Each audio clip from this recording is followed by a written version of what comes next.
আর শুরুর দিকে আমাদেরকে বিভিন্ন শক্তিশালী ইনস্টিটিউশন, শক্তিশালী যাদেরকে আসলে ডিপ স্টেট বলা হয়, তাদের থেকে আমাদেরকে অফার করা হয়েছিল যে আপনারা শেখ হাসিনার যে মেয়াদ আছে 2029 সাল পর্যন্ত, সেটা শেষ করেন। এই দেশের লাখো মানুষের শহীদ হওয়ার মধ্য দিয়ে সেই লড়াই আমরা সফল হয়েছিলাম এবং আমরা একটি স্বাধীন ভূখণ্ড পেয়েছিলাম। এবং সেই ভূখণ্ড রক্ষা এবং একটি সুন্দর বাংলাদেশ গড়ার জন্য সেই সময় থেকেই দীর্ঘ 55 বছর ধরে আমাদের লড়াই আজ পর্যন্ত চলমান আছে। সেই ইতিহাসের ধারাবাহিকতাই আমরা 2024 সালে আবার বাংলাদেশে একটি রক্তক্ষয়ী গণঅভ্যুত্থানের মধ্য দিয়ে এই দেশের মানুষের স্বাধীনতা এবং বাক স্বাধীনতা সহ সব কিছুকে অগ্রাহ্য করে যে ফ্যাসিবাদ জন্মেছিল, সেই ফ্যাসিবাদকে বিদায় দেওয়ার মধ্য দিয়ে আমরা একটি নতুন বাংলাদেশ গড়ার, একটা বাংলাদেশ 2.0 গড়ার স্বপ্ন দেখেছিলাম এবং পরবর্তীতে সেই লড়াই এখন অব্যাহত আছে। এবং সেই জুলাই সনদের লেজিটিমেসিকে আরও শক্তিশালী করার জন্য তখন গণভোট করার বিষয়ে সিদ্ধান্ত হয় এবং গণভোটে আমরা দেখি যে নানা ধরনের ষড়যন্ত্র এবং ক্যাম্পেইনের ফলেও কিন্তু গণভোটে হ্যাঁ ভোট বিপুল ভোটে বিজয়ী হয়।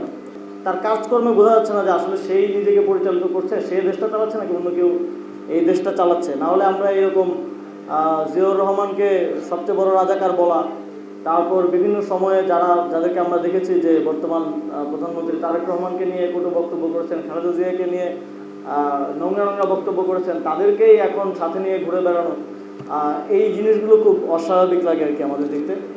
আমরা ইদানিং দেখছি যে নতুন সরকার, আমাদের যখন অন্তর্বর্তীকালীন সরকার ছিল, আমিও সেই সরকারের অংশ ছিলাম, আমাদেরকে বারবার বলা হতো যে নির্বাচিত সরকার আসলে দেশের সব সমস্যার সমাধান, এক কথায় সব সমস্যার সমাধান।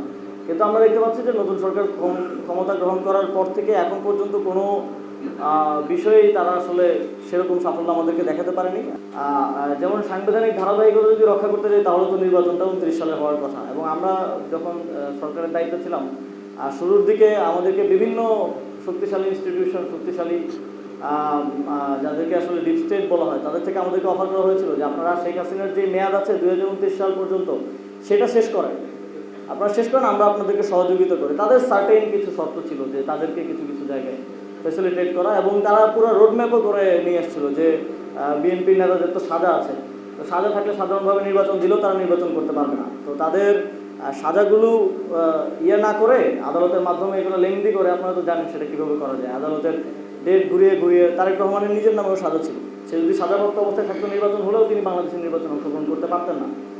তো তারা পুরো স্ট্র্যাটেজি আমাদেরকে সাজিয়ে দিয়েছিল যে কীভাবে ক্ষমতায় থাকা যায়, তাদের সাথে এক ধরনের নেগোসিয়েশন, সমঝোতার ভিত্তিতে। আমরা কিন্তু সেটাতে সায় দিইনি, আমরা সবসময় গণতন্ত্রকেই সামনে রেখেছি এবং সেটার প্রতি কমিটমেন্ট লাস্ট সরকারের ছিল বলেই নির্বাচনটা হয়েছে এবং আমাদের ছিল বলেই আমরা ইভেন নির্বাচন যেন প্রশ্নবিদ্ধ না হয় সেই জন্য নিজেরা আগবারই পদত্যাগ করে চলে এসেছি। কিন্তু আমরা দেখলাম যে বিগত সরকারের দুজন গুরুত্বপূর্ণ দায়িত্বে থাকা ব্যক্তি এই সরকারের মন্ত্রী পদমর্যাদায় আছেন, যদিও এই সরকার দলই আমাদের পদত্যাগ সে সময় চেয়েছিল নির্বাচনের লেভেল প্লেইং ফিল্ডের এক ধরনের যুক্তি দাঁড় করিয়ে, কিন্তু তারাই এই ধরনের কার্যক্রম এখন করলো। তারাই আগের সরকারের গুরুত্বপূর্ণ দুজন দায়িত্বশীলকে তাদের সরকারের মন্ত্রী হিসেবে নিল। তো সুতরাং মানে এটা বোঝা যায় যে তারা এই নির্বাচনের লেভেল প্লেইং ফিল্ডকে আসলে ক্ষতিগ্রস্ত করেছে এবং বিভিন্ন ক্ষেত্রে তাদের সুবিধা পাওয়ার জন্য এই মানুষগুলো যাদেরকে তারা এখন পুরস্কৃত করলো তাদেরকে ব্যবহার করেছে। তা আমরা সমঝোতাটা করি নাই। আমরা বাংলাদেশের গণতন্ত্রের জন্য, বাংলাদেশের মুক্তিপ্রেমী মানুষের দীর্ঘদিনের যে ভোট দেওয়ার আকাঙ্ক্ষা, গণতন্ত্রের আকাঙ্ক্ষা, সেটাকে সম্মান জানিয়েছি এবং যথাসময়ে যতটুকু দায়িত্ব একেবারে পালন না করলেই নয়, জুলাই সনদ সহ এই জায়গাটার জন্য আমরা এতটুকু করেই এই সরকার কিন্তু একটা নির্বাচন দিয়েছে এবং আপনারা ক্ষমতায় এসেছেন। কিন্তু আপনার ক্ষমতায় আসার পরেই এই নির্বাচনের প্রেক্ষাপট যেই কারণে তৈরি হলো জুলাই এবং জুলাই সনদ, সেটাকেই এক ধরনের ভায়োলেট করা শুরু করলেন এবং সেটাকে চ্যালেঞ্জ করা শুরু করলেন।